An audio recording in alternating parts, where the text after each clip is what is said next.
For your tutorials this week, I'm going to be answering client questions surrounding neck pain, neck tension, back tension, specifically within the oblique series. So I just got done doing the routine and I was trying to think about some different ways that you may be moving your body that's causing this. I think I have a pretty good idea, so let's start to jump into some of that form right now. There are 3 different moves that we find in our oblique series this week. The first one is a kneeling single arm crunch, okay? So the idea is that you would extend the arm forward, nice and light, then you round the spine to curl in, and when you do so, you take this hip and you twist it just a little bit, so that way you get a nice cinch in the oblique. So that cinching action is taking the bottom rib and the top of the hip and closing them closer toward one another. A lot of people are experiencing neck tension, neck pain in this one, so I'm going to show you wrong way versus right way.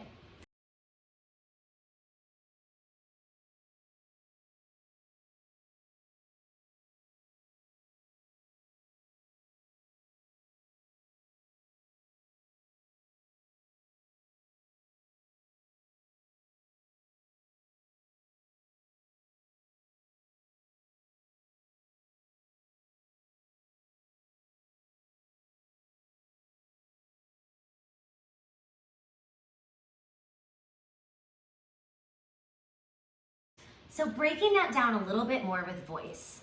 The wrong way would be automatically sinking into the shoulders with the hands directly underneath the wrist. So if I do this, I'm already in my neck. Look, in my neck, not in my neck, right? Here, I'm going to feel a lot of wrist pressure.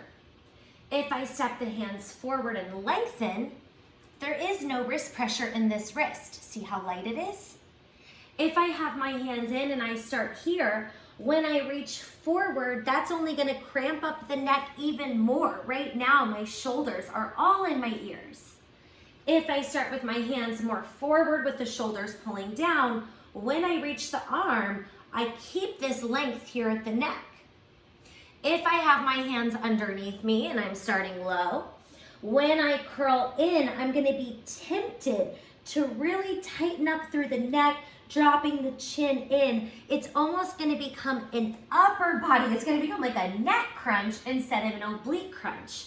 Watch, if I take the hands forward, think about the length. Now I'm going to put that crunch right here in the side of the waist while still keeping the upper body long. So in order to create effective routines, not just hard routines, but effective routines, there are 2 different kinds of moves that I will put you in.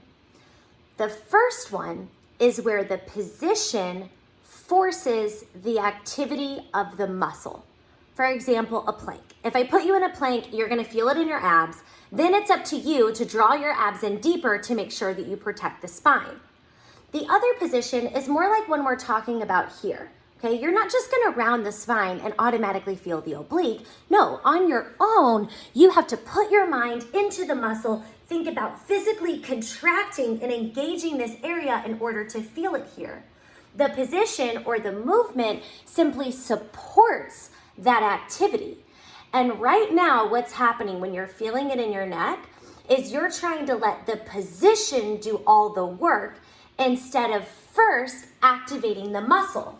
So moving onto the mat, I can't think about moving first and trying to do this big rounding and crunching everything in because I'm just getting my neck.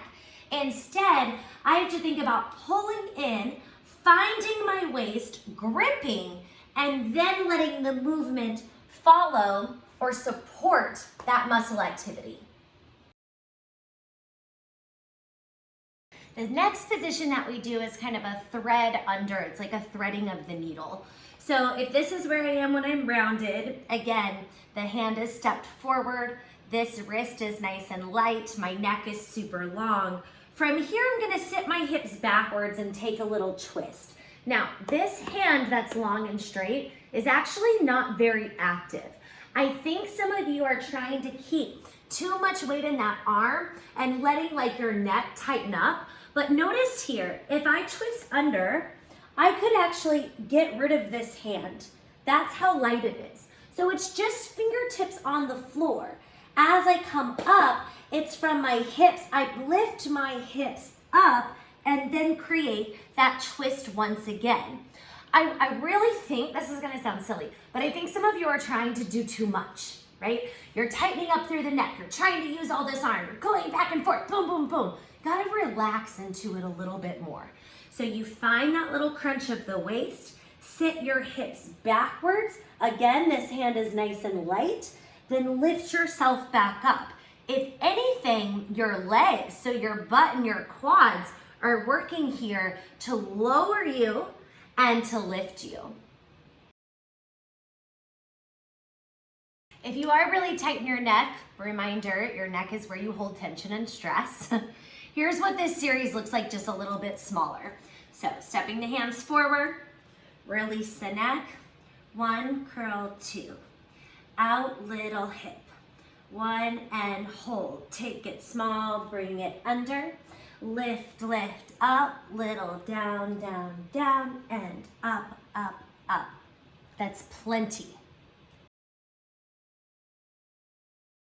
The final oblique we really only hold for a moment. So once you've done the video several times, feel free to jump right into it and to start the twist with the knees. However, I want to share something. If you're feeling pain in your lower back or a lot of neck tension, putting something behind you as a prop can be very helpful. So I have a Bosu ball here. I'm gonna scoop down. I'm gonna use this to support the back, and now I can lift my knees up. But if you don't have one of these, a lot of things will work. Probably the easiest thing, household item to find would be a pillow.